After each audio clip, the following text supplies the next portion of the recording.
అందరికీ నమస్కారం అండి. రోజు రోజుకి ఎత్తు పెరుగుతున్న నందీశ్వరుడు ఉన్న ఆలయము యాగంటి ఉమామహేశ్వర ఆలయాన్ని గురించి ఇప్పుడు మనం తెలుసుకుందాము. రాళ్లకు జీవం ఉంటుందా? మనలాగే అవి కూడా పెరుగుతాయా? ఈ ప్రశ్నలు వచ్చినప్పుడు చాలామంది అదెలా సాధ్యం అని సమాధానం ఇస్తారు.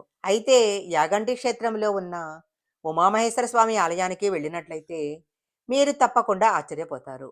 ఎందుకంటే ఇక్కడ నంది సంవత్సరానికి పెరిగిపోతూ ఉంది. ఈ నంది పెరగటానికి యుగాంతానికి కూడా ముడిపడి ఉంది. కర్నూలు జిల్లాలో ప్రసిద్ధమైన ఆలయంగా పేరు పొందిన ఈ ఆలయము ఎన్నో మహిమలకు నిలయంగా ఉంది. ఇందుకు పెరుగుతున్న నందే నిదర్శనమని భక్తులు చెప్తుంటారు. ఈ మహిమాన్వితమైన క్షేత్రము కర్నూలు నుంచి సుమారు 100 కిలోమీటర్ల దూరంలో ఉంది. కర్నూలు, బనగానపల్లె, నంద్యాల నుంచి ఈ యాగంటి క్షేత్రానికి ప్రతిరోజు బస్సులు అందుబాటులో ఉంటాయి.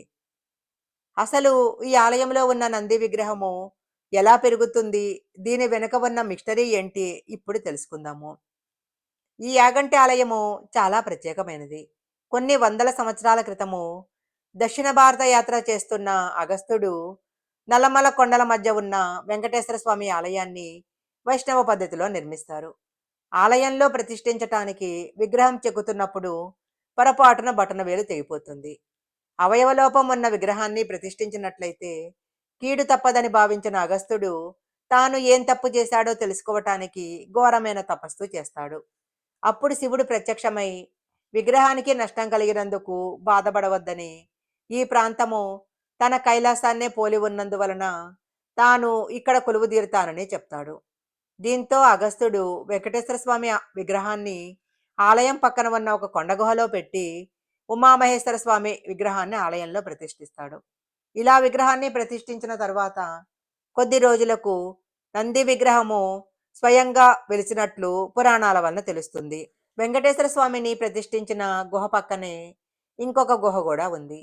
దీన్ని శివ గుహ అంటారు. బ్రహ్మంగారు తన శిష్యులకు ఈ గుహలోనే జ్ఞానబోధ చేసినట్లు చెప్తారు. 5వ శతాబ్దం నుంచి చోళులు, పల్లవులు, చాణుక్యులు ఈ గుహలో ప్రతిరోజు నిత్య పూజలు చేసేవారు. విజయనగర సామ్రాజ్యానికి చెందిన బుక్కరాయలు 15వ శతాబ్దంలో ఈ గుడిని పునర్నిర్మించారు. ఈ ఆలయంలో ఉన్న నంది విగ్రహము నిజంగానే పెరుగుతుందా అన్న విషయంపై ఎన్నో సందేహాలున్నాయి. 400 ఏళ్ల క్రితము ఈ నంది విగ్రహము చాలా చిన్నదిగా ఉండేదని, భక్తులు దాని చుట్టూ ప్రదక్షిణాలు చేసేవారని అక్కడున్న భక్తులు చెప్తుంటారు. ఇప్పుడు నంది విగ్రహం సైజు పెరగటం వలన ప్రదక్షిణలు చేయటానికి సాధ్యం కావటం లేదు అంటారు. అయితే నంది చిన్నగా ఉన్నప్పటి చిత్రాలు కానీ వీడియోలు కానీ లేకపోవటం వల్ల ఇది అసాధ్యమని కొంతమంది కొట్టిపడేస్తారు. అయితే నంది విగ్రహం సైజు పెరగటం మాత్రము నిజము. 20 సంవత్సరాల వ్యవధిలో ఈ నంది విగ్రహము కేవలం 1 అంగుళం మాత్రమే పెరుగుతుంది. అంటే ఏడాదికి కేవలం 1 మిల్లీమీటర్ చొప్పున నంది పెరుగుతుంది. నంది పెరుగుతుందా లేదా అని తెలుసుకోవటానికి ఆలయంలో విగ్రహం చుట్టూ ఉన్న స్తంభాలను చూస్తే అర్థమవుతుంది.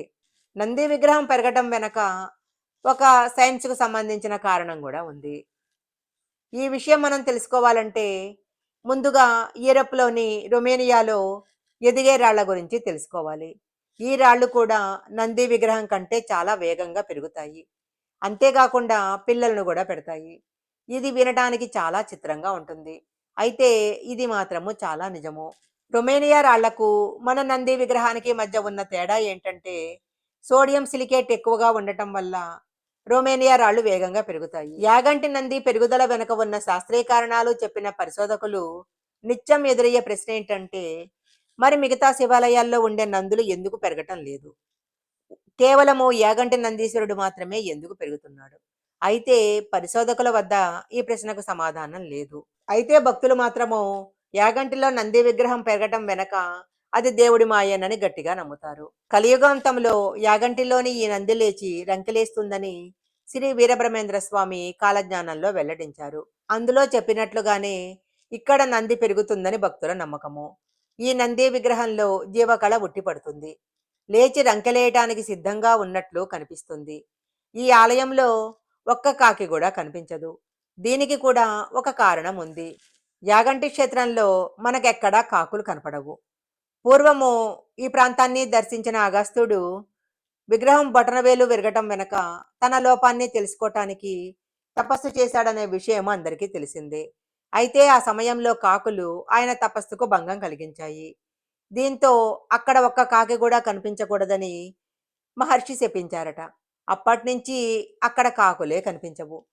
చూశారు కదండీ ఈ ఆలయం ప్రత్యేకతలను. ఈసారి కర్నూలు వెళ్ళినప్పుడు తప్పకుండా ఈ ఆలయాన్ని సందర్శించండి. ఈ వీడియో గనక మీకు నచ్చినట్లయితే లైక్ చేయండి, షేర్ చేయండి. ఇలాంటి మరిన్ని వీడియోల కోసం మా ఛానల్ సబ్స్క్రైబ్ చేసుకోండి. పక్కనే ఉన్న బెల్ ఐకాన్ని యాక్టివేషన్ చేసుకుంటే మేము పెట్టే వీడియోలన్నీ కూడా మీకు ముందుగానే నోటిఫికేషన్‌గా వస్తాయి. మరొక మంచి వీడియోతో మళ్ళీ కలుసుకుందాం.